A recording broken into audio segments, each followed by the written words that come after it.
بسم اللہ الرحمن الرحیم۔ فصل در نجاسات، فصل نجاستوں کے بیان میں بولے جانورے کی گوشت او حلال است، حلال جانوروں کا پیشاب و بولے اسب اور گھوڑے کا پیشاب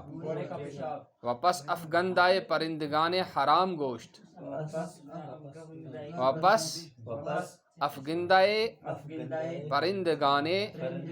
حرام گوشت نجس است بنجاست خفیفہ، اور حرام گوشت والے پرندوں کی بیٹ ناپاک ہے نجاست خفیفہ کے طور پر، کم تر از ربع پارچہ عفو است، چوتھائی کپڑے سے کم معاف ہے، یعنی از چہارم حصہ تختہ یا دامن یا تریز یا آستین، اگر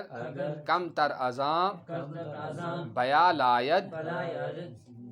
لاید نماز را مانع نہ باشد، یعنی اگر پشت کی طرف سے یا دامن کی طرف سے یا کلی کو یا آستین کو اس سے کم آلودہ کر دے، اس سے کم یعنی یہ جو آستینیں ہیں ان کا الگ ہوگا، اس کلی کا میں اگر لگ جائے اس کے الگ 4 حصے ہوں گے، سمجھے نا؟ تو نماز کو مانے نہ ہوگا، لیکن آبرا فاسد کند، مگر پانی کو ناپاک کر دے گا، واپس افگندائے پرندگان حلال گوشت سوائے اچھا یہیں تک ہے نا سب تمہارا، چلو یہیں تک رکھو۔ تو یہ تو میں نجاست کے بارے میں بولا، گھوڑے کا پیشاب ہے نا، تو جانوروں کے نام اگر تم یا گھوڑے کا پیشاب جو ہے پہلے اس کے بارے میں کہا، اور اسی طرح سے حلال پرندوں کی بیٹ، حلال پرندوں کی اس کو کہا یہ نجاست خفیفہ ہے، یہ نجاست